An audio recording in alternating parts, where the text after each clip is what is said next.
So emergency care is currently being reviewed by the Department of Health, and in particular there's an awareness that accident and emergency departments aren't working well together with other agencies to reduce mortality and improve people getting health help quickly.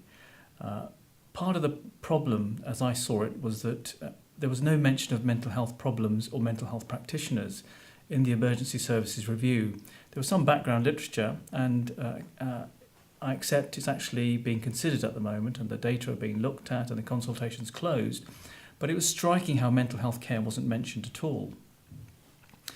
This is particularly striking because Lord Victor Adebwale had recently just completed his inquiry, which concluded that there was a real problem with emergency mental health care in London, but also, I would imagine, nationally, in that the police and NHS services and local authorities and accident and emergency departments weren't really connected up to really get people with mental health problems early intervention and treatment of their mental health problems when they're in a crisis. Although it's difficult to prove, obviously there's concern that when people are very unwell and needing emergency treatment, that actually what happens is they get delayed. They might end up in a police cell, for example, if the police are having to wait for someone to come and see them in the police cell. And the police are very aware that they're not mental health practitioners. They're very aware that they need a lot of help from mental health practitioners. But they often say that when they go to different providers and different A&E departments, that actually they get a very different response depending on which borough they're in. They get a very different response depending on the person they're dealing with and the time of day, and there appears to be no standardisation across the board. Obviously they're concerned about suicide, and of course they're also concerned about acutely unwell people who need to be in hospital being detained in their cells, and actually what they'd like them to be is in hospital rather than in their cells. It seems to me that there's really a lack of an emergency pathway that everybody's signed up to, and that this is agreed across the police, local authorities, ambulance services, hospital departments, and that practitioners also accept there is this emergency pathway. And then there also needs to be appropriate resources and assessment suites which are part of this emergency pathway. So for example, in London alone, the quality of what's called a Section 136 suites, where policemen can take an individual suspected of having a mental health problem to hospital, those suites that they're supposed to arrive at and where people in distress are supposed to be assessed in, are very variable in their quality or their safety. I remember even as a trainee having experienced an attack from someone because the facilities weren't suitable. And I guess the feeling is that that's got worse over the years.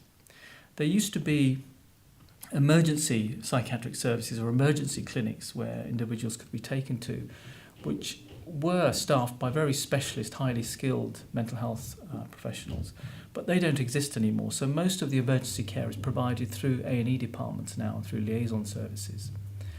So it seems to me this is a real opportunity for the Emergency Services Review to really consider mental health care and mental health emergencies.